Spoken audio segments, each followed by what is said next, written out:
Hey, it's Nate. Hey, it's Brian. It's Barry. Welcome back to the Collecti-Bros. Today's episode, here to talk about a game near and dear to my heart today, and that'll be... Check that box. Near and dear. Near and dear. Near and dear is your catchphrase. I love Phantasy Star. We're going to talk about Phantasy Star today. How about that? It's part of our mainline series of Is It Worth It? Today's topic at hand is a game I truly enjoy, Phantasy Star, for the Master System. Oh, God. I'm sorry. In this series, we take a game and go over a few topics such as story, gameplay, graphics, sound, and collectability. Give you guys a little history of this game first. Developed and published by Sega. Obvious choice for me, right? Released in Japan in December of 1987 and took a while to get here in America, but we got it in November of 88. This is one of the first JRPGs to make it to American consoles, so it's kind of a big deal in a lot of ways. Designed to compete with Dragon Quest, Dragon Quest was a huge phenomenon in Japan, and ironically enough, this game's biggest competition wasn't quite Dragon Quest, because a little game called Final Fantasy came out the same week as this game did, and that's kind of what it's often more compared to when it was around.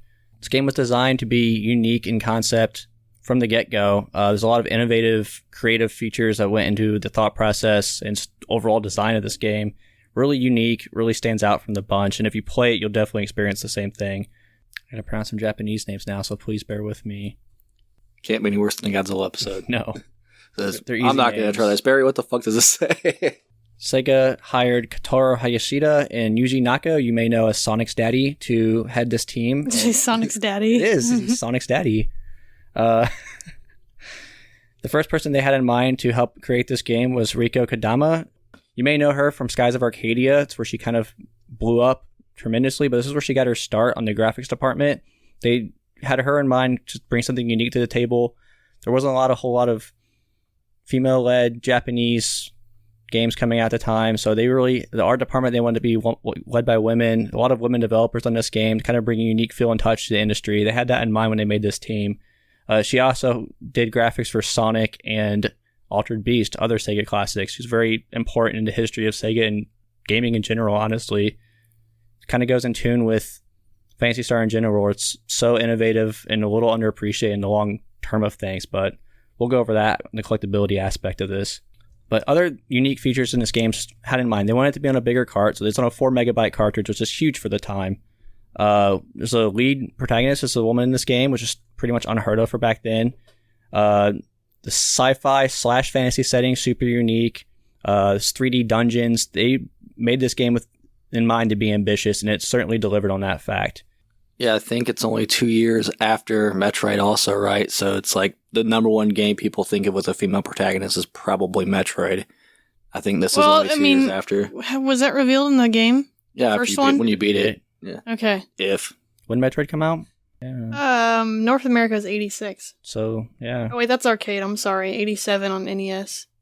Okay. So yeah, you're right before. Really super ahead of its time for sure, and appreciated for sure. I mean, super common theme with this game. Like, everything about this game, there's just a little unique flair to it, or it's kind of like, wow, they got this to do this on a Master System.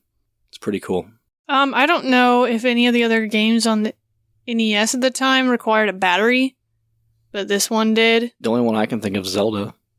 Did Zelda have a battery? It's the only one I can think of, during this time. I know that that was a big kind of criticism about it, is because it kind of pushed the price a little bit higher, which people, like, RPGs are already expensive, and then you're going to put a battery in it and make it even more. 4 meg in a battery was gigantic, kind of unheard of for the time. Yeah, so I mean, just in terms of hardware, it was a little more costly than some other comparable titles, especially with a Master System that's not doing as well as a Nintendo. So certainly not here. So I think this retailed for like $70 or $90, something like that. Something crazy back then. I mean, modern price of a Series X or a PS5 game. I mean, that's probably what, like 140 with inflation or something? Yeah. Basically a collector's edition now, you know.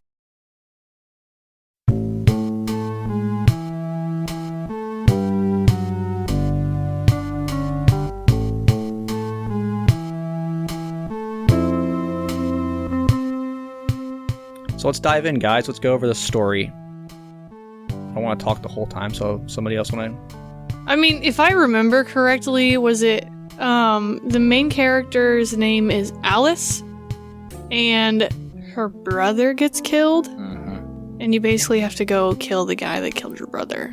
That's pretty much it. And the funny thing about like RPGs of this time is, they're limited, so you didn't get like full cutscenes, characters pointing. However, packaging in games back then, you had manuals that had built your whole world kind of for you. So this one had a cutscene in the beginning. Yeah, this one throws you right into your brother dying. Yeah, and it was like anime pixel art, like that looked really gorgeous. Good. Yeah, it's cool. Really good. Stands out true because a lot of the pixel art back then just wasn't anime-esque. Like even when I first turned it on, I was like, "Whoa, this is different."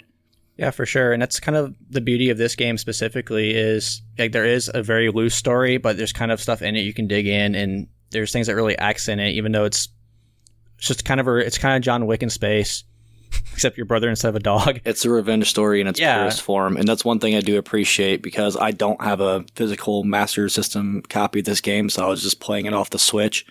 And it's pretty bare bones as far as the story goes while you're playing it. A lot of the world building around it is in the manual, like you were alluding to. And I was just flipping through Barry's copy here before we started doing this, and I wish I would have had that. But also, I do appreciate, I think it kind of parallels the open-endedness of the games. Like, your overall objective is to kill the king because he killed your brother. It's just revenge in its purest form. Well, I mean, if we're talking technically, like, it's a space fantasy game. There's 3 planets that you can travel in between, which you do quite regularly, travel in between these planets. And sometimes backwards, quite regularly. Your brother is killed by the king's forces. His name is Lassic, so he's not necessarily killed by the king himself. But I think the beginning cutscene is like your brother dies in your arms or whatever. And Alice is... I can't remember. It's been a second since I should have watched it before we did this, but does she... in the cutscene, like, swear vengeance? Like, dying in his arms, she looks up, she's like, alright, bet, I'm gonna kill you all. Yeah. She does? Okay. Yeah. I didn't know if it was just kind of, like, alluded to, and then you start this weird adventure without, like, and then he's like, go find my friend. I think that's the cooler thing. She's, like, super calculated with it, so it's like, you build your posse, like, kind of, she, like, knows of, like, she hears, like, there's this warrior Odin that got frozen fighting Medusa. She's like, alright, he's probably pissed too, I'm gonna go get him. Your brother tells you to go grab him, yeah. So, like, it's cool that she has, like, this calculated plan, like, I'm gonna build a posse and get this dude. So, like, yeah, Alice is kind of a badass, like... Let's see. Okay, so your brother, Alice's brother's name is Nero. He gets killed by Lassic forces. His sister swears revenge. So you've got a warrior named Odin, which you have to imagine your classic, like, berserker type character. A wizard named Noah. And a cat named Meow? Meow. M-Y-A-U. Space cat.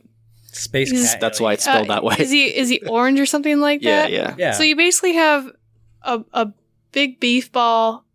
I don't want to make Alice sound like a bloodthirsty beast. Like, she's actually a pretty cool character, calculated, like, leads the team. She is the true star of this game. She assembles the team to get King Lassic because he's kind of a dick, and it wasn't just because she killed her brother. If you read the manual, like, the dude started, like, a crazy, almost cult-like religion, like, changed the whole solar system to start making... Yeah, wasn't it like missionaries came to their planet and basically like, we can make you immortal if you accept our religion? Yeah, and then he's like, became power hungry and started taking out on his people. And there's like, as you go through the game, there's villages you see the aftermath of that from, just burnt to the ground. And her brother being murdered is kind of the tipping point for her to be like, let's get this guy. So I don't want to make it sound like she's one-sided. Do you remember what planet he based the kingdom on? Which one?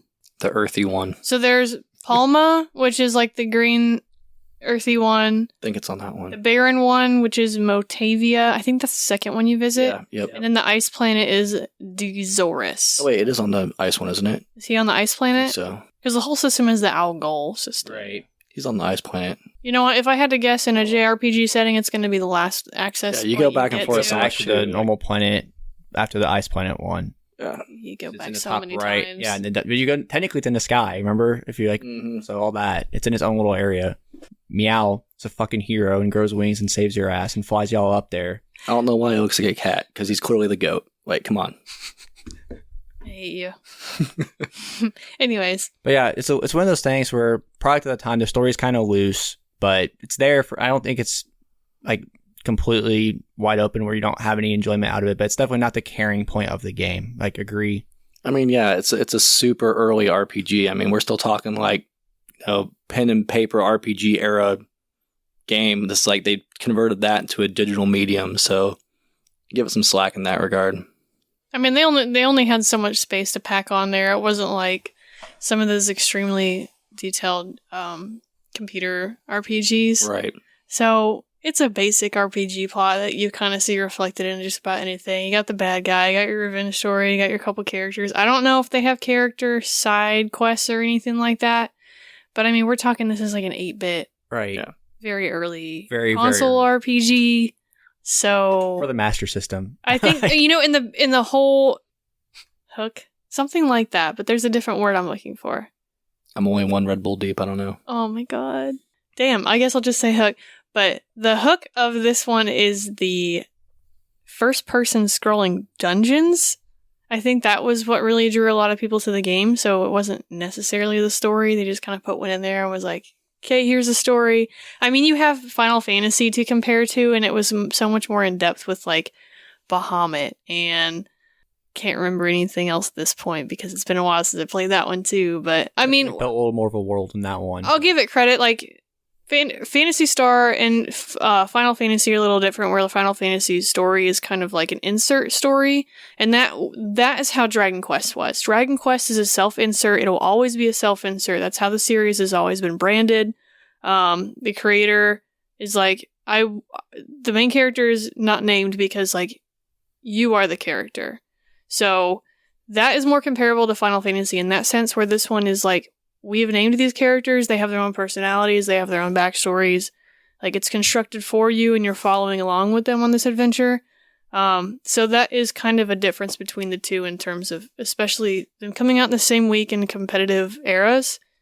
It's not going to be, hey, you're a red mage or a white mage or a berserker. Like, you're a character, your name's Alice, and you have to follow her story. So it's a bland story, but it is the core bare bones of a story. Yeah, I think it's acceptable for the time. Like, I don't think it's like a point off or anything. It's just kind of there, and that's okay sometimes, especially when you're playing something this old, you know? I mean, I will give it credit for exploring a whole space system, 3-planet type thing, where it's not just one world map. Like, you got 3 of them to work with. It's pretty expansive in that sense. And they're fairly large. I mean, they're not like colossal, but there's a good walking distance and driving distance on every world. Yeah, it definitely does feel like in this game you are on a like huge quest. It doesn't feel super small. It does feel epic.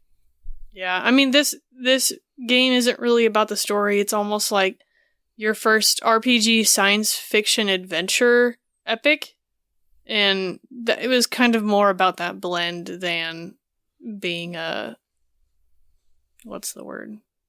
Story-driven. It's not narrative, yeah. It's got a story, like you were saying, but like, even it parallels the gameplay. Like, you have an overall arcing objective to go kill the king. But I think even in the manual, the way it words it, it's like, hey, there's not one way to do this. It is a pretty open game. Like, yeah, you have an objective and you go around talking to townspeople to figure out what that next clue is, but you don't have to go in any particular order. So that's pretty cool. Don't want to get too far ahead of myself, but as a Phantasy Star fan, it's so funny how we're talking about story, and I think more than any other RPG series, Phantasy Star tells an incredible story, and the fact that they made 4 games and they're like, we're closing the book. We're actually wrapping this whole story up, and we're going to connect all 4 games by the end of this one. So it's funny how this one's so... I mean, we don't have to go too obviously far into it, like you said, but I think it's important to touch on like how it fits in the grand scheme of the 4 set. Like, we're not talking about Phantasy Star Online. That's a whole different... Yeah, it's a whole different thing, but the second game goes into the past, correct? Mm-hmm. You know more about this chronologically. 3 goes even farther in the past, but 4, it gets super convoluted, but it ties together a nice little bow by the end of 4, where like King Lassig's actually in 4, so it kind of brings you back to Peg 1 by the end of it, and it's the same world even as the first Phantasy Star, which is pretty cool to go visit when you like Phantasy Star 4 is a masterpiece. Like, go out and play it. I can't say that enough, but it's interesting how kind of roller coaster the series is, as far as, because 2 wasn't as well received as was 1 even, and 3 kind of forget some of the sins of... You good? Okay, I'm sorry. No, you're fine. I know, look it up. So Phantasy Star 2 is 1,000 years after Phantasy Star 1. Yeah, and then Fantasy Star... 3's the medieval one, right? Phantasy Star 4 takes 1,000 years after the events of 2, and 1,000 years before the era of 3. They might have messed the timeline up. 3's the forward one, but 3's medieval. They might have messed it up, though. It gets super confusing, so bear with me. If Phantasy Star... Because there's like time. Okay, no. Okay, so Phantasy Star 2 is 1,000 years after 1. That sounds right. 4 is 1,000 years after that. Okay. So chronologically, it would go 1, 2, 4, 3. Yeah, because you just like time travel and shit in 4. Yes, but 4 is the one that is kind of been nested in all of them. That it goes back and then it goes forward. Yes. Okay. 3's. I thought because 3 is like it's barely space at all. It's like all medieval, damn near, and it's why everyone's like, ugh. You know, it's a great game too. Well, you know what? It's basically Star Wars. Like the further back in time you go, the more advanced we are. So hey, you just solved all the confusion here. Good job. Yeah, no problem. I actually really quick want to say, so going into this, I didn't know anything about the story, and I assumed it was your typical kind of like, you know, dragons, swords, dungeons type of shit. You thought. Yeah, that's the only Phantasy Star experience I had was like Dreamcast Phantasy Star Online. Like, yeah, there's lightsabers and shit in it. I was like, they're not going to do that on a Master System. So it was really cool to see like spaceships and outer space and aliens, and it was a nice surprise for me. As my favorite RPG of all time is a space epic. It was a nice little touch. Yeah, I feel like the 70s and the 80s were a big boom in like science fiction, especially after the 60s, like I think it was late 60s with Star Trek. Yeah. And then obviously Star Wars hit a big deal in the late 70s. And then you've got like Dune. When did Dune come out? 70s. Well, 79, really? 80. It was it was a little later.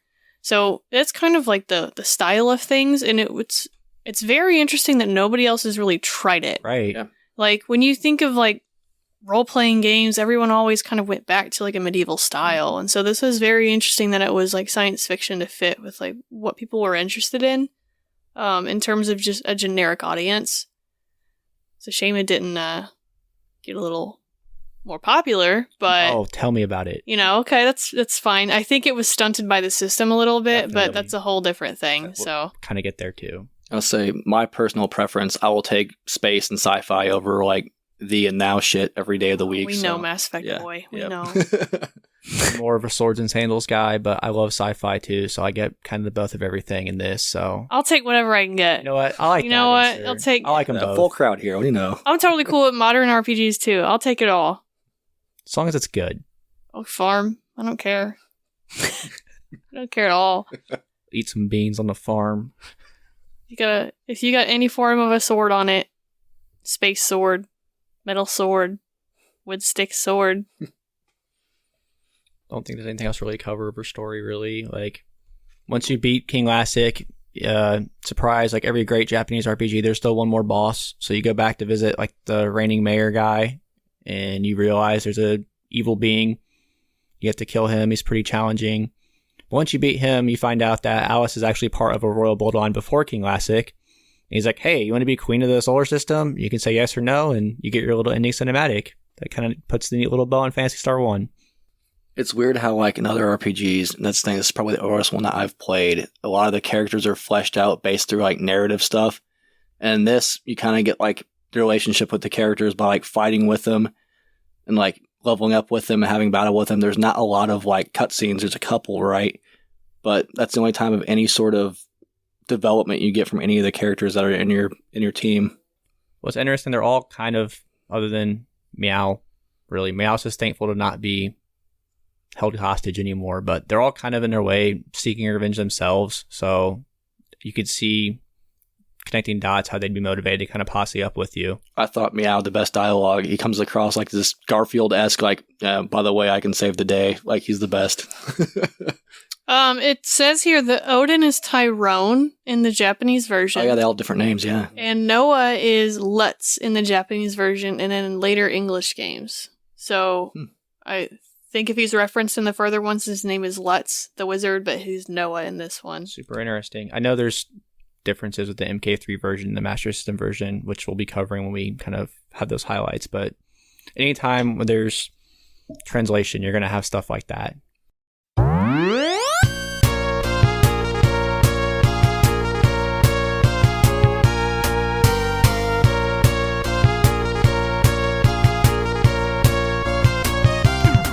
Barry, as the RPG expert at the table, would you like to talk about gameplay for us?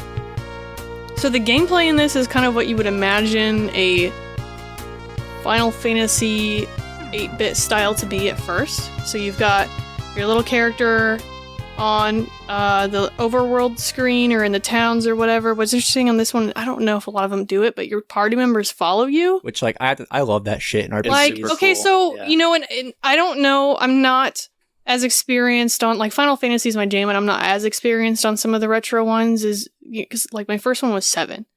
But when I first played 8 for the first time, and my party members, like, as soon as you moved, they followed you, I thought it was amazing. It's the coolest shit ever. Right? And then, like, my first game that I ever got for, like, my birthday was Pokemon Yellow, and, like, having Pikachu follow me, I was like, I feel like, I don't know, I was more invested. It was like, there's my partner with me. Like, those are my people with me. So, exact same feeling. So this is, like, your partners follow you around, and you get to see them on the screen. It's not just one person, and then you get into the battle screen and you see everybody lined up. Like, it's a little different when you have your whole party on the screen and everyone's, like, in the same area. It feels different. So I very much appreciate that they took the time to have character sprites for all of them to follow you.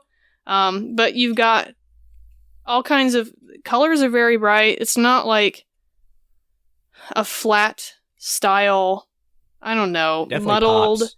They've got, like, houses it'll be like the green lush planet, and then you've got, like, bright orange houses, you've got bright blue houses. I know this is graphic, but whatever, it's in gameplay. So when you get into these areas, like, they pop, and they are differentiated quite a bit. And then you get into the overworld map, and you can tell, like, this is a sand area, this is a ice area, it's not all muddled together.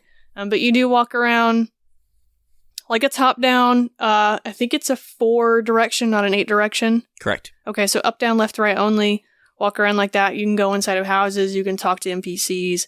And when you get on the overworld, you kind of walk around and it has random encounters. But the difference is like when you get into the battle screen, you don't see your characters, and you do in the remakes, but it's first person. Like, you are the character viewing the enemy right in front of you.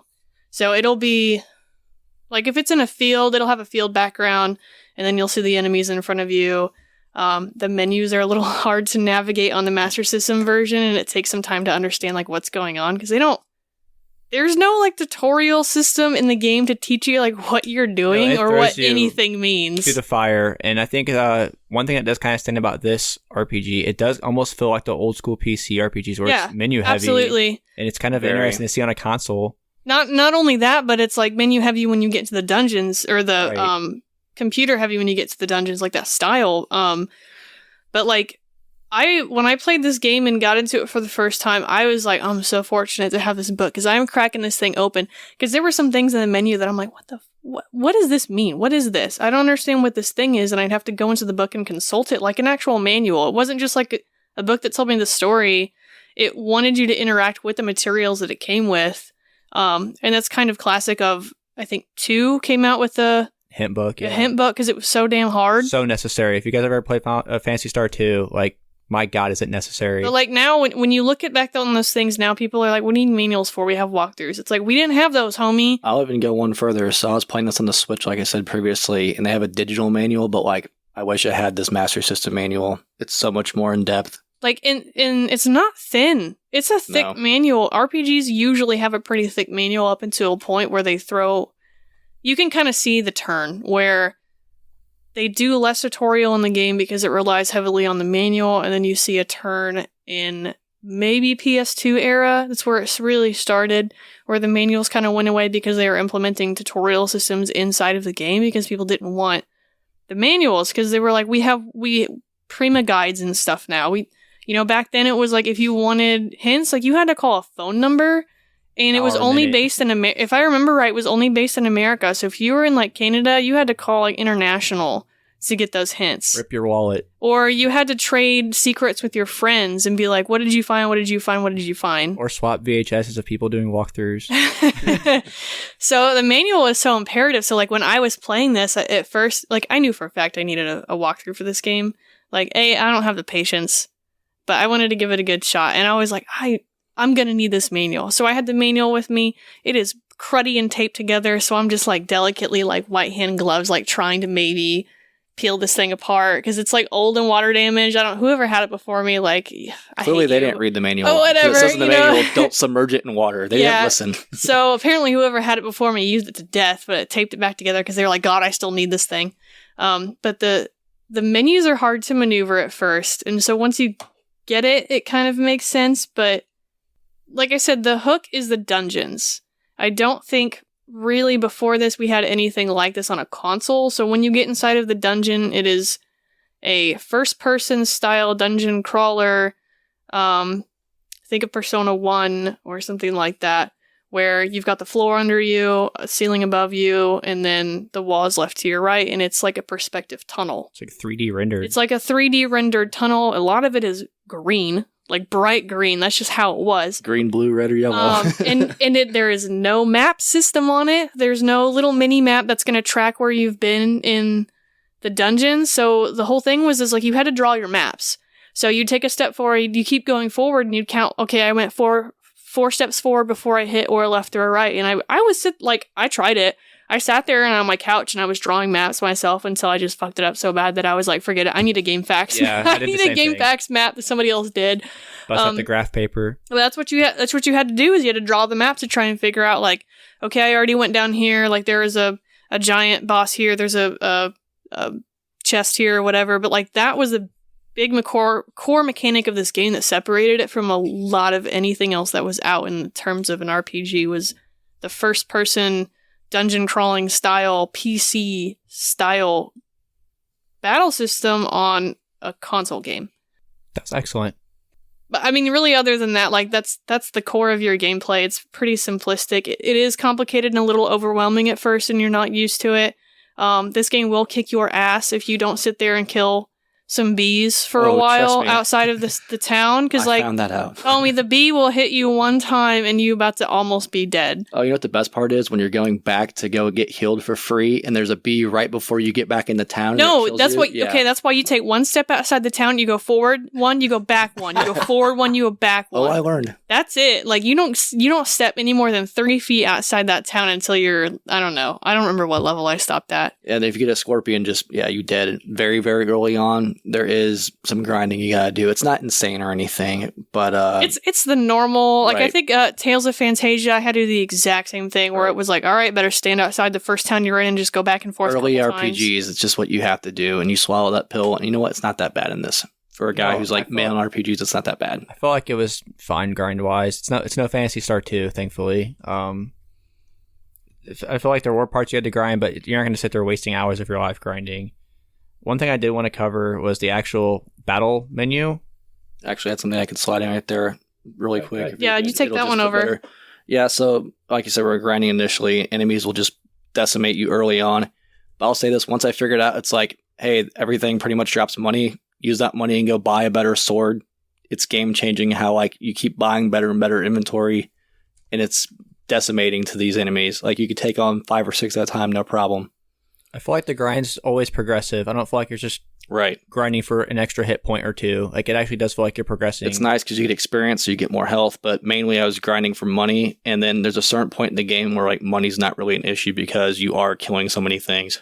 It's an exponential rise where it's like, it's like, okay, 2, 4, 8, and then 16, and then you keep going, and it's just like, whoop, boom. I think it was the ceramic sword. Once I got that ceramic sword, I was like, I'm good. Yeah, there is a point where it is a little difficult to get gear at first because, like, the bees ain't give you no damn money, but once you start rolling, like, that cash don't stop because you can just sit there, because I would just grind, right? There'd be a point where I'm like, well, shoot, maybe, like, I'd go into a new area and I'd see a new enemy and like he wouldn't kill me or anything, but the new enemy, I was like, oh, clearly there's a little bit of a difficulty spike here. I'm just gonna grind for, I don't know, an hour or whatever. I hate grinding, but in this, it's weird because I didn't mind it in this game. I don't know how to explain that. It's the damn music. I think it might have been the music. I did not get tired of that overworld theme. It's so good. One thing I did want to bring up with the battle menu. So, standard RPG, as far as attack, item, magic. The interesting one, I don't know if you guys ever used it, was talk. Did you guys ever talk to the enemies at all? I think you had to on some of them. Yeah, the Jawas and stuff. Farmer-looking guys, and they could kind of like, you wouldn't have to even fight them, you can kind of talk them out of combat. I thought that was super kind of especially for back then, it's not really a mechanic you saw a lot. So I thought that was pretty cool. Not on a console, that's for Definitely sure. Not on a console. Yeah. Almost felt like Ultima-like. Mm-hmm. Yeah. So I think this game's really super unique. You're going to keep hearing that word unique, but it does really feel like a marriage of like a console, like something new, and then like the old school PC RPGs together. And I think it played out perfectly. But I am kind of a sucker for the old school PC RPGs. I don't have a whole lot of experience playing them like when I was younger, but the older I get, like I've bought a lot of them off Steam for like super cheap and had a great time with them. And I mean, for me, the big standout as far as gameplay is concerned, they were the dungeons. Yeah. Your combat is pretty simplistic. You've got your attack, you've got your run. Better gear does more damage. The spells were pretty interesting, but they're not to the Final Fantasy level of spells. And like you were saying, you have to dig in the manual or pause the game and see what they do. It doesn't tell you what spell you get. Like a character will level up and it would say, hey, so-and-so unlocked a new spell. Okay, what's that spell? It wouldn't tell you. So a lot of that's kind of trial and error. But the dungeons were the highlight for me as far as sitting there and playing it. The dungeons were super cool. I never got bored. Like it was, some of them were tedious. I'm not going to say here and lie, but Right. it was cool every time. It was like, man, they did this on a Master System. Like It's not. I can't even imagine back then and seeing that. It's not so far out there to say like, oh, this is the first game with dungeons, because like Zelda had dungeons, Right. But Zelda had what you would compare to now is like a Pokemon dungeon, where it's a top down. You're still only in 4 directions. You have to figure out how to maneuver around these blocks and stuff. And like this was a whole different first person. It's like driving a race car game. Like Right. it was Afterburner, kind of like that, where you traveled forward instead of sideways. Shooter, yeah. So Okay. Perspective on that. That's what Sega's really great. Even like Space Harrier, perspective was like you're behind it and it felt 3D in a way. Mm-hmm. Sega was masterful at that, man. So Brian, as the non-RPG expert of the table, talk about a couple of the criticisms you have with the gameplay, because I think we all probably going to agree on them, even though we have different levels of loving RPGs. I think we're pretty much going to agree with what you say. Good transition. I like that. Yeah. It's a nice segue, bruh. But even though my favorite game is Mass Effect and it's RPG, I'm an RPG pro. Expert gamer. Oh god. All right. It's not that I dislike RPGs. There's just certain tropes about them where it's like, this isn't fun to me. And the best way I can describe that, because I played a little bit of the Master System version on the Switch, and then I played the updated Ages version. And the Ages version, basically all it is you get double XP, you get a little more gold per monster. The random encounters aren't as frequent, which comes to bite you in the ass in the game early on, honestly, because when you're trying to grind and get your level up, there's times I spent 15 minutes doing my little square and being like, I need an enemy. So, but later in the game, it's definitely preferred in the dungeons when there's white dragons everywhere. Also, you get the map in the dungeons, which is super, super nice. But I mean, I'm not going to sit here and bullshit. I used the guide. It does make a huge difference, though. Now, for as far as criticisms go, so I played 2 hours of the normal Master System version, right? And I was like, I want to get a full, like, I'm diving into this. No, nothing. I knew nothing about this game going in other than you loved it. It's an RPG. Yeah, first taken back by the setting was awesome. But then, your RPG tropes kick in where it's like, it doesn't hold your hand. Chrono Trigger's forever ruined me for every RPG because it does I was about to say, like, Brian, did I ruin you? I'm sorry. No, it basically found a top 3 favorite game for me. But like, as far as comparing it to other things, again, this is apples and oranges because of the time setting. Like, this game's jaw-dropping for a Master System game. So I don't want to sit there and compare it to Chrono Trigger. I think that's horse shit. But well, there's also I will say quite a time period of difference right, there. Exactly. So. The thing I do want to bring up is like your RPG tropes, right? I think this game does a decent job once you learn of where to go. It's never going to hold your hand, which I appreciate. And if you have the manual, you know that. It says, like, I don't remember verbatim what it says, but it basically says there's no right way to do it. Like, go find it. And I appreciate the open-endedness, like the exploration part of the story. It's part of the adventure. It's what makes an RPG, right? However, very early on, all you know is you're looking for Atlas. Is that his name? Horrible names. What's the... Meow? No, the dude. Odin, not Atlas. You know you're looking for him, but like you have to basically get a passport, and the only way you can find out is by talking to all the townspeople, and you put all these thoughts and conversations together, and you're supposed to ask a certain vendor, and he has secrets that you can buy from him. What you don't know is that you have to sit there and talk to him 3 times, and the 3rd time he finally is like, all right, fine, I'll show you these secrets, and the secrets is a passport. There's certain things like that where these RPG tropes for these early games come in that kind of bug me, but I'm not going to sit here and shit on RPGs. For the time, this game's incredible, man. Like, I'm very much the kind of person that can put this into perspective. Like, this must have been otherworldly back then with the dungeons and just like the open-endedness of it. Like, it's very cool. So there was that one, and then the other one that I literally was like, what the fuck out loud was you have to go meet with the governor to basically be like, hey, I'm trying to kill this guy. I want your blessing. And you can't have a meeting with him until you find a sweet cake. So you talk to the townspeople to figure out where the vendor is, because I'm going to like every store being like, where's the food vendor? And, they figured he'd have a sweet cake. Before you say it, Barry, do you remember where he's at? No. Okay, I remember something about a cake, though. This will be so he's in a fucking dungeon, like 3 floors down. Oh, yeah! And he's even like, so I know this is an interesting location for a sweet cake vendor. He's like some old dude in a secret area in the dungeon, and it's like, you don't even know how to get... It's like at the wall. It's like a secret wall that you have to pass through. There's certain shit like that where it's just like, this is goofy. Well, if you didn't know that, like, how the hell does somebody find that? Like, wait, am I remembering that right? Was it a secret wall? Yeah, okay. It's like far to the left. It's I do remember that was stupid, because like, obviously, I think I got through it, was like, no, give me the walkthrough, and it was like, you have to go talk to this guy. I said, what? I had to count, like, you have to count to figure out if you're in the right spot, and you have to turn and face the wall, and I'm like, this can't be it. There's certain RPG tropes like that. That's my only real criticism for this game, and it's, you know what? It's not that bad. I think it's, to sit here and say it's perfect, no, every game's got flaws. There's very few 10s out there. I mean, you gotta think that... I'm not taking anything away from this, like, but that shit... Those kinds of criticisms are like, this was, 30 years ago? Exactly. Almost 40 years ago at this point, 25.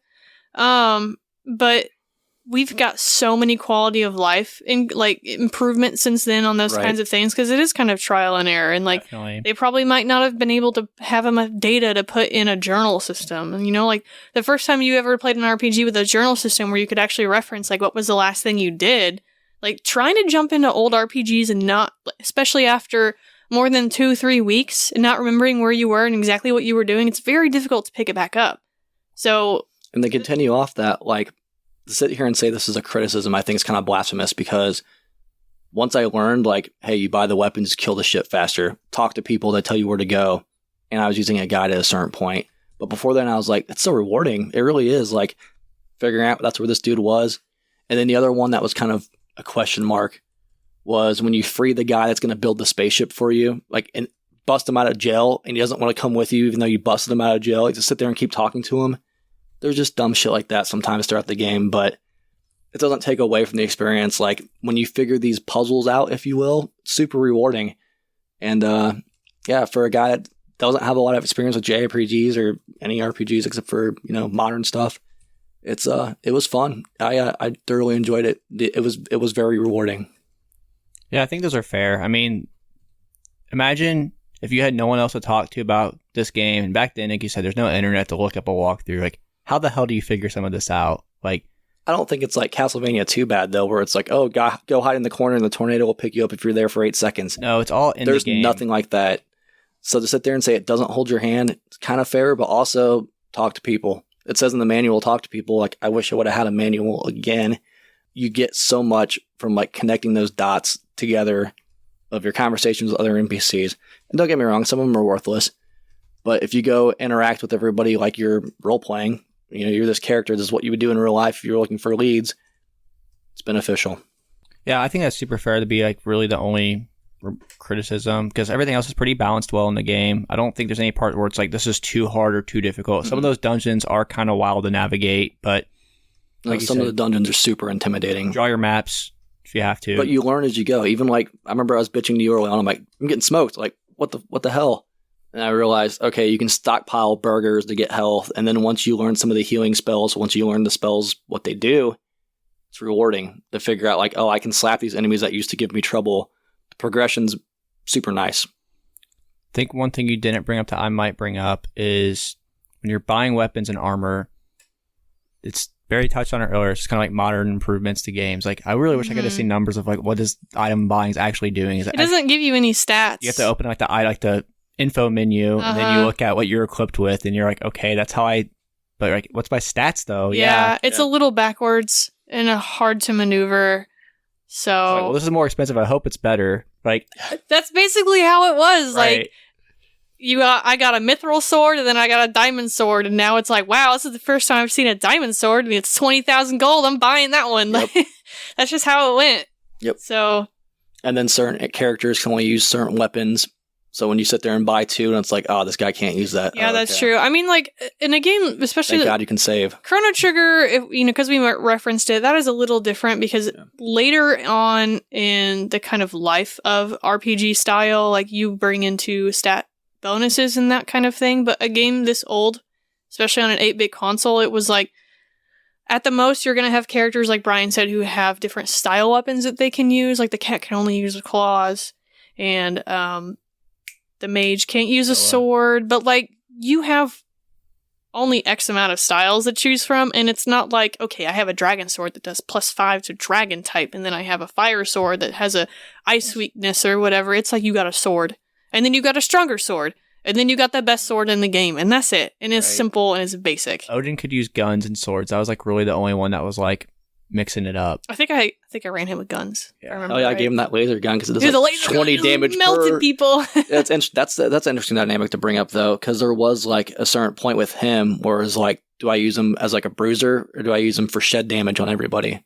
And I ran shed most of the time until there was like big dragon. And I think that is like a bigger difference in terms of making a choice.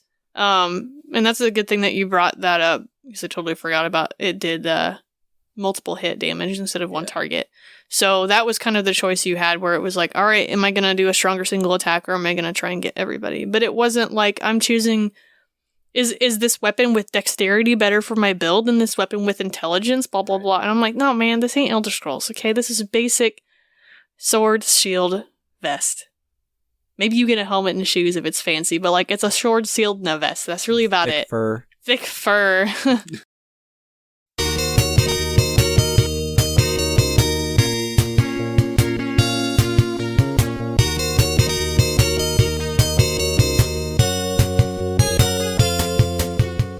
Move on to graphics. I think this game, honestly, is the standard bearer for the system. I'm not afraid to say that. I think most people would probably agree with that statement. Barry kind of touched on it earlier. The overworld, super bright, like a large color palette for this game. Every environment looks and feels different. You have the buildings, even the architecture is different, whatever planet you're on. I could kind of just sit here and gush for an hour over the graphics in this game, honestly. Brian, I know you wanted to bring up the specifics with the enemy sprites. Yeah, I mean, again, we already talked about the dungeons and how just like, wow, this was on a Master System looked. But even small little details like in the overworld, like how big the sprite is. And then specifically once you're in combat, like the enemies, they move, like they attack you. Like a tentacle will come out or like fire will come out. If you look at similar games back then, if you look at, Dragon Warrior, Final Fantasy, all the enemies are stationary. You'll get an animation, maybe like a sword slash or something. But this, like the monsters feel like monsters. They move. My only criticism with the combat screen is that like when there are multiple enemies, it won't show multiple enemies on the screen. You have one enemy. And don't get me wrong, it's a nice, big, beautiful sprite that's animated. But I do wish there would have been more than one. It's probably limitations. But it looks great. It's simplistic when you're playing it, but it looks awesome. The monsters look great. They do a great job of like blending sci-fi creatures with typical fantasy creatures.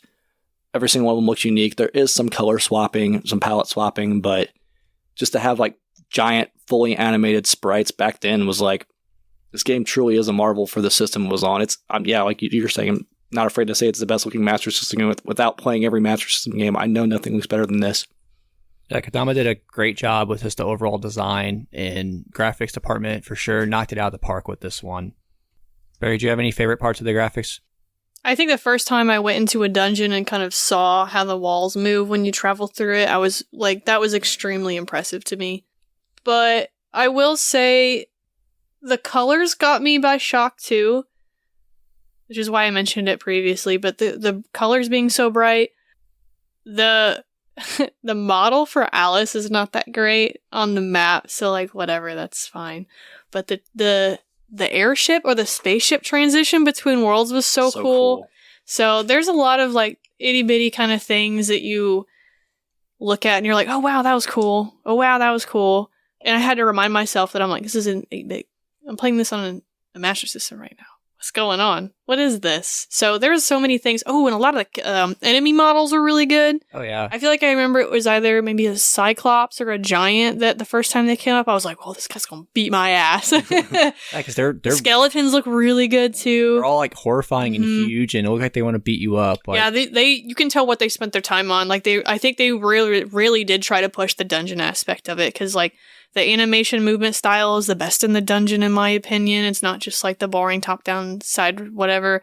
The enemies inside the dungeon that you encounter, the battle screen layouts, I think they did go with what they had. Yeah, you didn't really have much screen space, and Yeah. and it's so big and bulky, and they could only fit so many characters on it and whatnot. So, I mean, like, they did what they could with what they got, but, like, you can only... ATK is all you can fit, like, on the cart for these kinds of things, even being a 4 megabyte cart.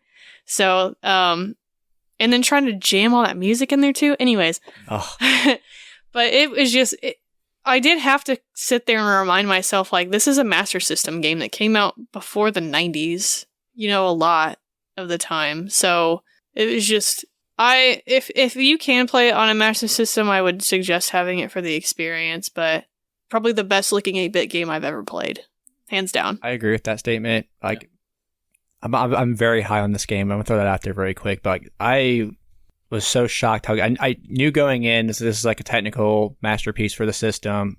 And I don't have a ton of Master System experience, but I have a decent amount. I put like tons of Choplifter, Space Harrier, break out my Master System fairly frequently. And this game is like, oh, am I sure this isn't like some other console I didn't know about? It's so different. It's so much better. It's so much more bombastic. And I know the overworld sometimes gets criticized with this game, which is kind of funny with the character models, but it's like everything else is so Well, I'll detailed. put it like this, man. If it was on Nintendo and you had those 4 characters walking with each other, imagine the flicker. Yeah. This runs super smooth when they're walking. Even in the 3D-esque dungeons, it's super smooth. It's truly jaw-dropping. Like Barry was saying, I was like, damn, this is a Master System. Like, it's crazy. I think it's just that, and then like the overall art design's phenomenal. There's nothing else that looks like this game. Mm-mm. They really made you feel like you were on an alien world, and I love how every planet feels independent, and it makes the game does way more epic, Even small things like you've got your typical RPG enemies, like you've got slime, but it's not Dragon Quest slime where it's like a little smiley dude. It's like this blob-esque thing that moves around and looks like it's going to kill you. Everything looks like it's hostile. Like, the designs are great.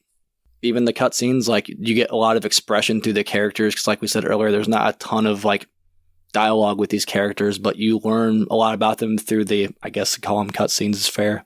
Yeah, I think I want to give a special shout out to the intro screen. Like, as soon as I saw that, I was like, man, this game's going to be so awesome. Like, what is the... Like the title screen, just like the start. Oh, okay. I didn't know if you meant like the first animation when you started the game or whatever. Like space background, Alice is standing on it. It's like playing this beautiful music, and it's just bright. The stars flicker. Yeah, the stars are like glistening. It's animated. It's like, that's the thing. Like, you look at other games from back then in this era consoles. Like, I remember like Darkman's a great example where it's like it tried to stretch this giant image, and it just looks like total ass on the NES.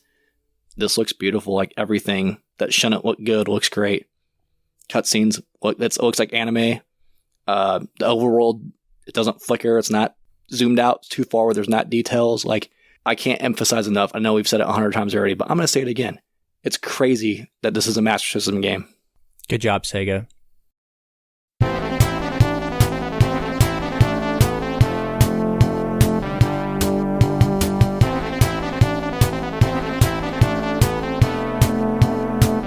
Let's talk about the sound in this game, guys. I'm going to go ahead and say I love the soundtrack for this game. I love the sound for this game. Barry and I both are really high on the soundtrack for this game, to the point where we both bought a vinyl of it.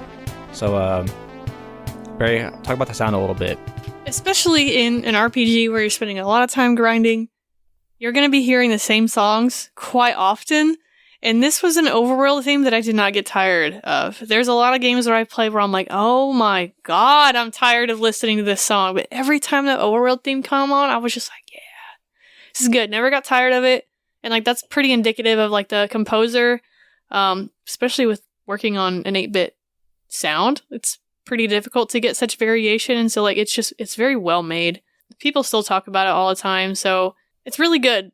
I don't want to sit here and say it's the best 8-bit because there's so much I haven't heard, and there's so many talented 8-bit era composers out there who went on to do amazing things, but like, I don't know. Being able to sit there and listening to the same song for such a long time and never getting tired of it is a big deal to me, because I do spend a lot of time in RPGs with that kind of thing. Like, I don't go to bed hearing this in my sleep and waking up and hearing it. It's kind of stupid, but when I've been playing Final Fantasy 14 lately, there are hard fights that you have to go through, and man, they're not short. You'll be doing a progress for like 2 hours, and it's just the same song looping over and over. And man, I remember when this new one came out, I literally went to bed and woke up in the middle of the night, like hearing that song, because we were in it for so long, because this damn raid tier is so hard. But I'm just like, please, I don't want to hear this song anymore in my sleep. Oh my God. But I don't feel like that with this game. So, and that isn't just me hearing the same song for only 2 hours and probably linking my frustration with the sound, like you probably shouldn't, but I would listen to it for longer than 2 hours when you're sitting there and grinding forever, and it wasn't tiring. So I'm a big fan. I want to say for sure, when you're talking about Master System, there's something you do have to talk about with sound. It's the MK3, which is the Japanese equivalent of the Master System, had a sound module that made it actually translate to FM audio, and it was a lot different than PSG audio that we got in America. So, Brian, I know you played this on Switch and experienced the FM audio. It's quite different than the Master System version A. Yeah, so like I said, my first experience was like, I'm going to play the Master System version with the North American audio. And like, it's impressive. And it's like, wow, this is crazy. It's coming out of this cartridge, whatever.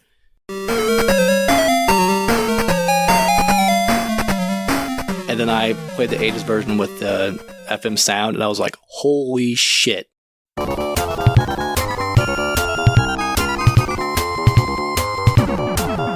It's so thumpy, it's so bassy. It sounds like a synthesizer shoved in there, honestly, is what it sounds like. Like, it's crazy, the difference. And I don't think the North American music's bad by any stretch of the means whatsoever. It sounds cleaner, if that makes any sense. It's like chiptune 8-bit music, so it all sounds kind of robotic, but it sounds more crisp, more bright. It's that's the thing, like the thumpiness of it. I was like playing on a Switch speaker, and I was like, damn, this bumps. And then Barry threw the vinyl on, I'm like, still bumping, like it's the chip. Yeah, I think obviously the soundtrack is the star of the sound department in this game. Your sound effects, there's nothing that sounds terrible. It just sounds very of the time, and it's 8-bit sounds, acceptable man. is the best way I'd put it. It's your sound effects. But then the soundtrack's like Hold My Beer and comes out just thumping. And I love this soundtrack. To me, this music's like an A+. I mean, there's simple tunes, but like there's so many, like the different dungeons. You go to like the tower dungeons where they're a little bigger. That tune is just an absolute banger, and it makes you feel like you're about to go kick some ass. Like, definitely like some of my favorite 8-bit music I've ever heard. Honestly, maybe my favorite. I do think the music does a really good job of like matching the tone of the game. When you're in these burnt down, destroyed towns, the music's a little more somber. When you're in the dungeon and it's 6 skeletons chasing you, or Jawas or whatever, it gets thumpy and it gets aggressive. It's not so much a criticism of the music itself, because I think every song sounds great. But I will say there's some overlap, especially early in the game. I noticed later it got a little better about spacing the same 3-4 tunes out. I noticed it's by dungeon color. You'll get the same corresponding music. That's really my only criticism. Like maybe the first third of the game, it's mostly caves in the beginning of the game, so you're getting like the cave music. Exactly. And then once you're going to the actual like dungeons and towers. So to sit there and throw this in the sound, criticism's unfair. It's more of a design or layout. But like Barry was saying, the music's great. I never got like, shut up, please shut up. I had different frustrations with these dungeons that were not music related. It was definitely like, oh shit, some of these are taxing and they're difficult. But the music was always great. It was energetic. It set the tone correctly. And it's crazy. Again, we've been saying it. It's crazy. This is an 8-bit game. Yeah, I adored the soundtrack. I had times where I had to sit down, like let it ride out and just listen to it. I enjoyed it that much. I mean, some of these dungeons, you don't have a choice. Like, you're going to hear the whole song. I'm definitely happy that I purchased the vinyl for this soundtrack. It's beautiful and definitely one of my favorites. So, again, great job, Sega. I mean, Sega's always known for having, like, great sounding consoles, which is funny because the knock on the Master System is that it does sound like shit.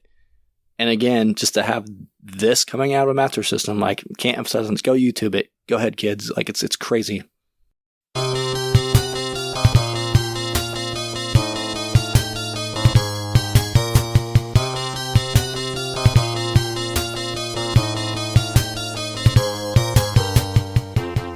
Now we're moving on to the final portion of our conversation today, the price and collectability aspect. And I feel like there's actually a lot to go over in this one. So Barry and I both own a copy of this game. I was fortunate enough to get mine earlier this year, and I decided I really want to do an episode because I do love the Phantasy Star series. This was the only one I hadn't actually played. I'd played 2, 3, and 4. Finally acquired a copy for Master System. Was like, I have to play this. So this game's kind of hard to find sales data for. Being on the Master System and being expensive, I doubt it sold amazing here, but it obviously sold well enough for Sega to continue making sequels for it. It's probably better received in the regions where Master System sold extremely well, UK, Brazil, Japan. But as far as how much you had to pay to get a copy of this game, it's an interesting one. So the cart is anywhere from $75 to $100. For a loose cart? Yeah. I didn't know. Which looking on eBay right now, and then you can get a complete box copy for anywhere from like $100 to $140.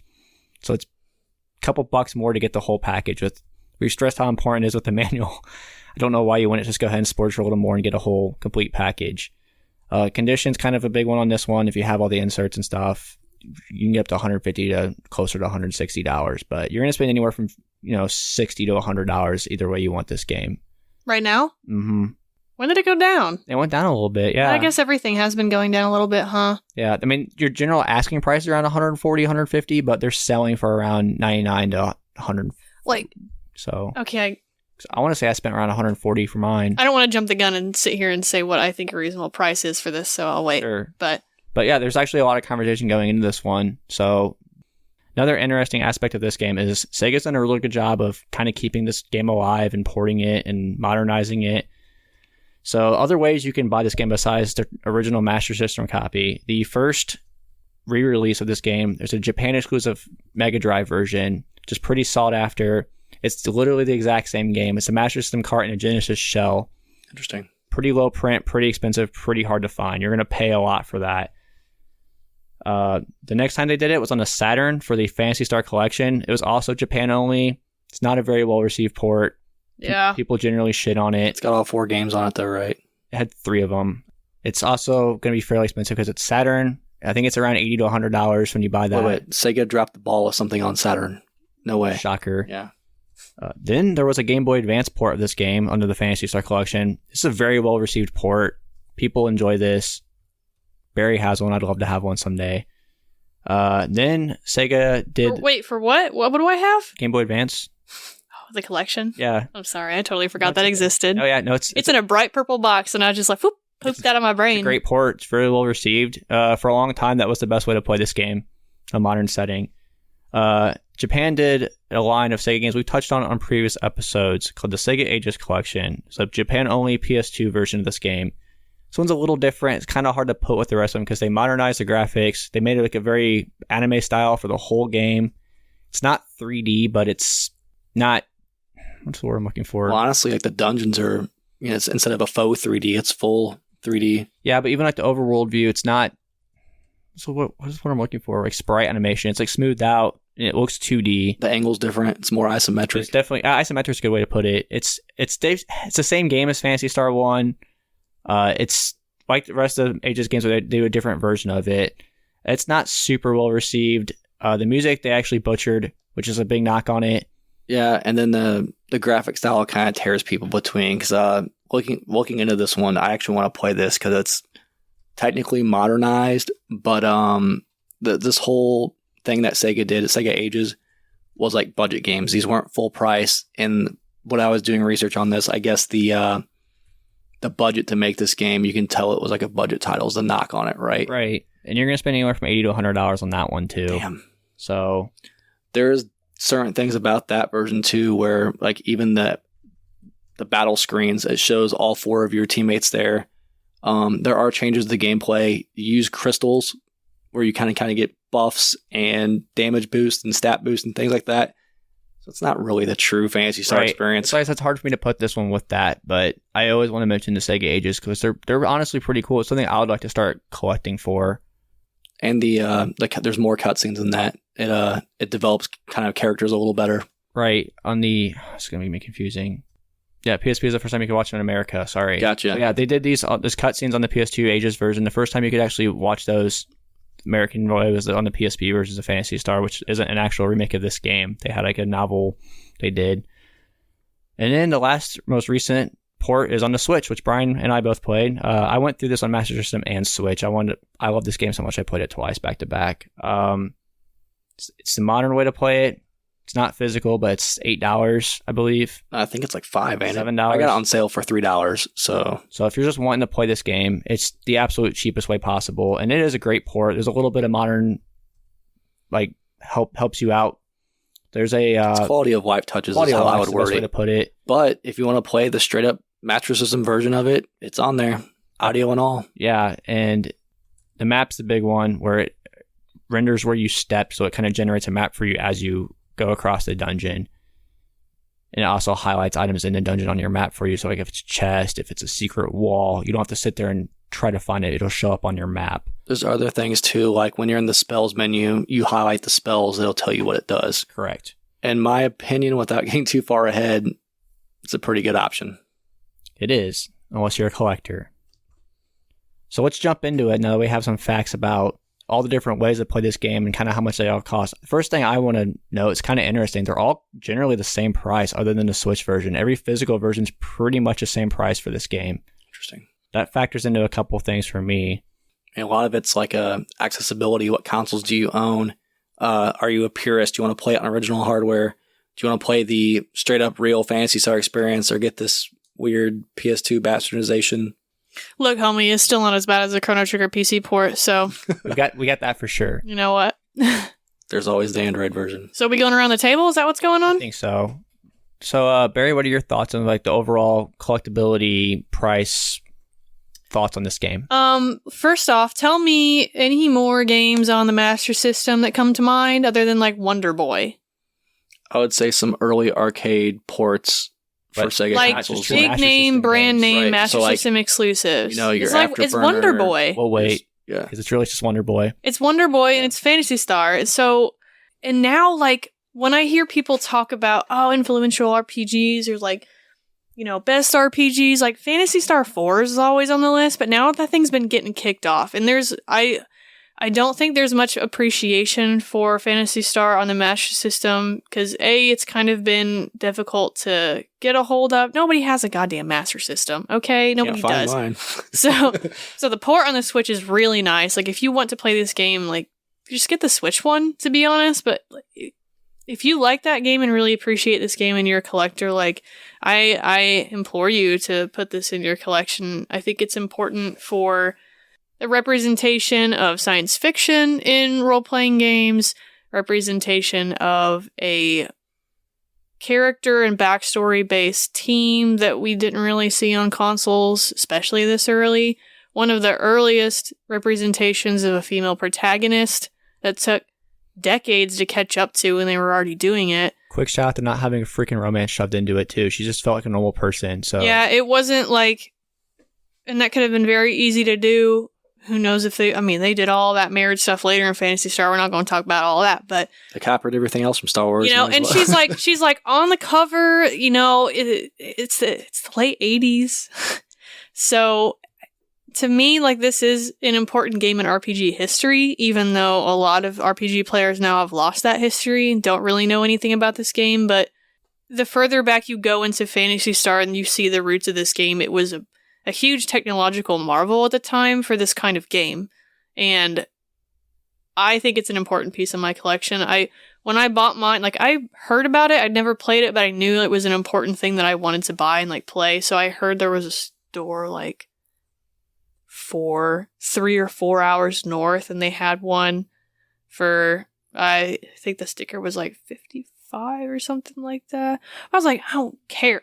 So me and my buddy hopped in the car. We drove our asses all the way up there. And I'm like, please, God, like, please have this game there. Because I called them and they're like, well, we can't hold it for like 4 hours. I'm like, homie, I live 4 hours away. Like, I'm on my way, please. So I got up there and they still had it. And like, I opened it up and I'm like, it's got a book. I don't care if it's like beat to shit and it's like taped together. It's got one. I don't care. I'm buying it and I'm dipping out. And a 4-hour drive. I won't do a lot for a 4-hour drive, okay? But in that time, I have never seen another one. So, in person. I've seen one very questionable cart that might have been fake.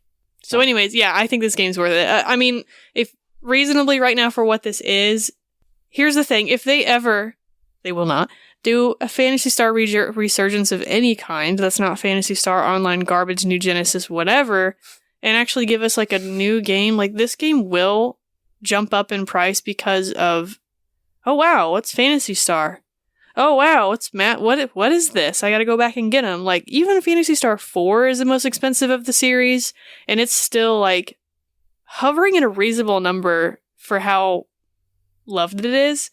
So to me right now, like $120 for a complete copy is a very, very, very reasonable price.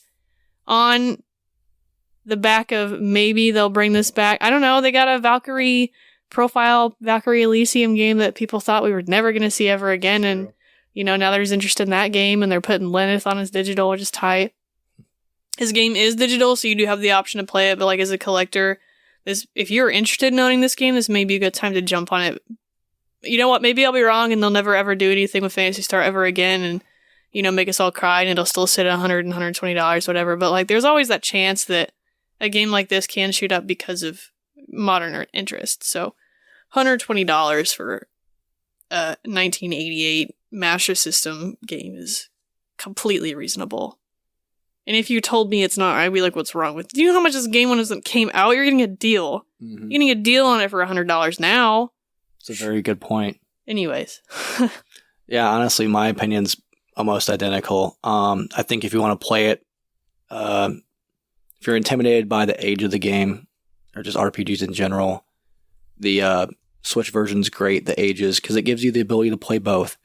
You can still experience the original version untouched, and then also, like, for example, like I needed to beat this before this podcast was over. I put like 16 hours into the game total. I would have put more if I was just playing the Master System Direct without a guide. It's a good, like, it's quality of life. I don't think it butchers the game at all.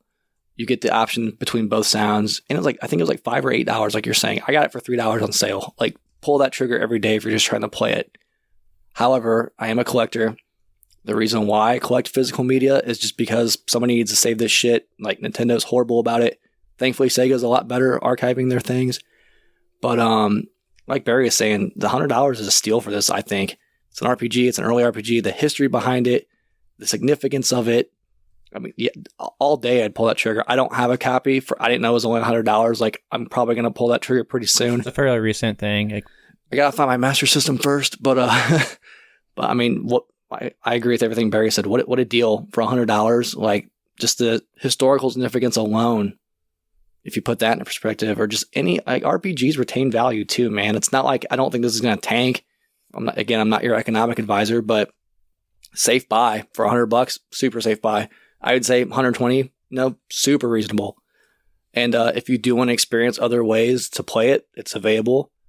Even PS2. I mean, it's almost every generation. There's a Switch. I don't think the Wii library is online anymore, but I know it was on Virtual Console.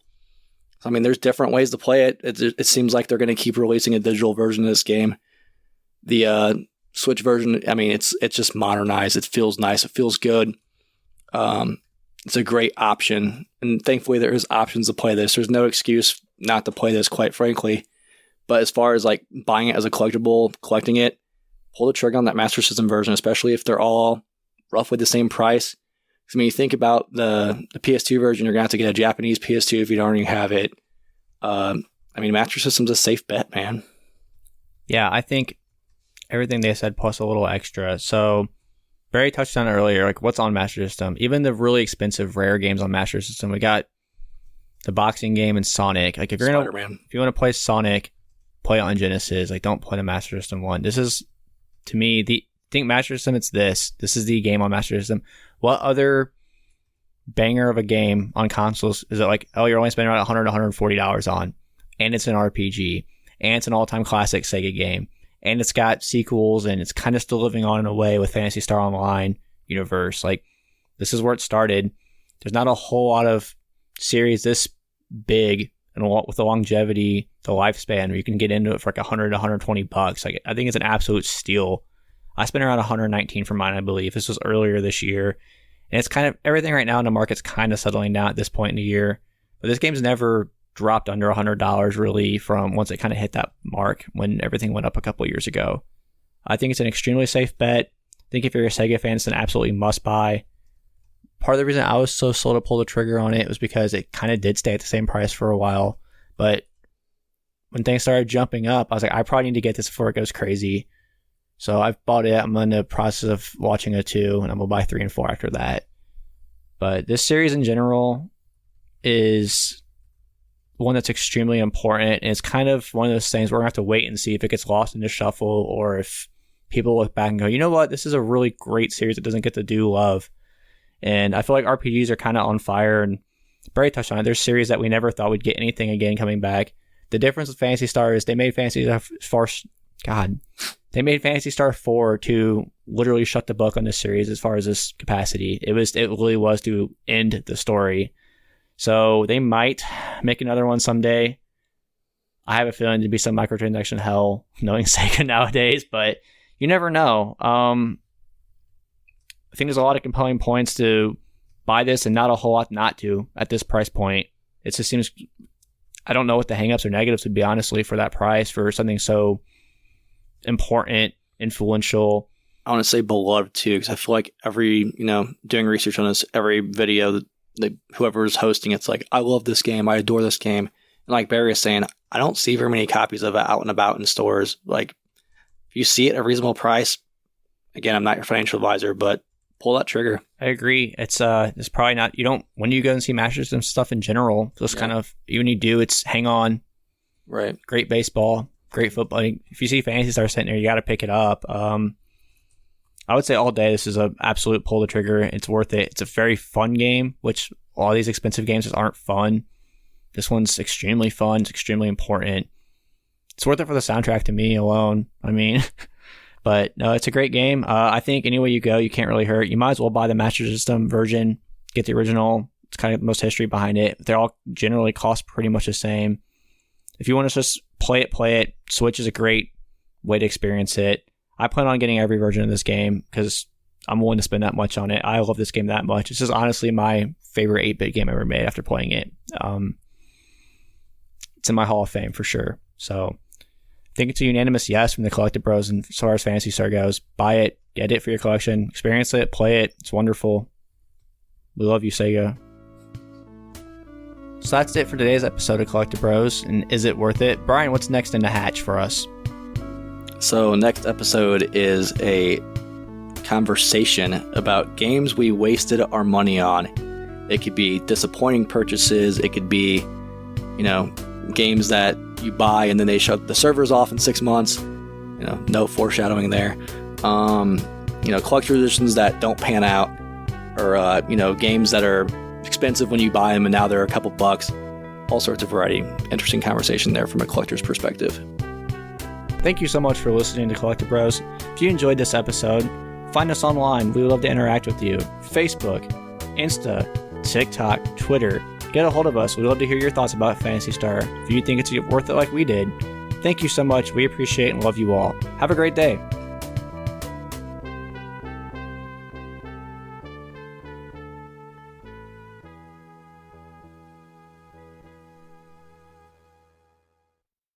Marry, fuck, kill members of the Phantasy Star party. Barry, go. We're going to marry Alice. Badass. Knows what she's doing, and she's gonna go for it. No hesitation. I guess I'll fuck Odin, and then I'm gonna kill the wizard Noah. Well, you know what? No, I'll fuck Noah. I got some magic spells and stuff. Some magic spells. Healing property. I mean, Odin might have the endurance, but if you want the variation, you might want to go with the wizard. Shocked you didn't pick Meow. He's kind of the Wii of the group. He grows wings and shit at the end of the game. You know what I'm saying? His abilities only come a couple things, and Noah over here got the magic to work with. So he could be the Wii. Who's more versatile? That's debate. Yeah. What do you think, Brian? Then what's your list? I'll marry Alice. It's like she's, just a good person, leader, figure. Like there's no negatives with her. Even like in combat, like she was always the one that was alive for me. Like. Good choice. Fucking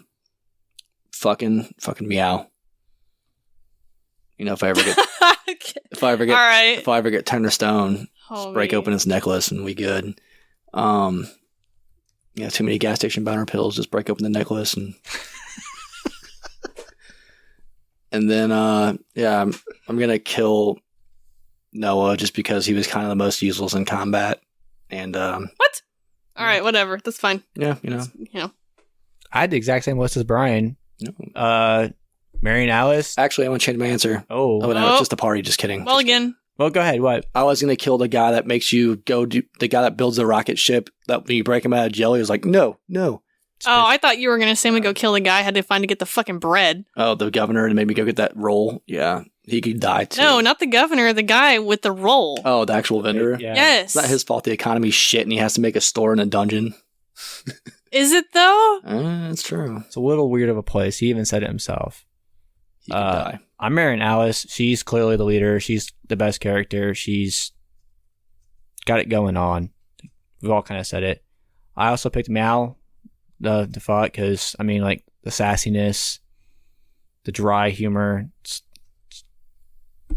attractive to me. The thick fur, and just to keep the train going, because he was the only guy that ever died for me multiple times. Noah is gonna die. Might as well die here too. So sorry, bud. Like, at least we got your master killed for you. You got your little revenge on that. But you dead.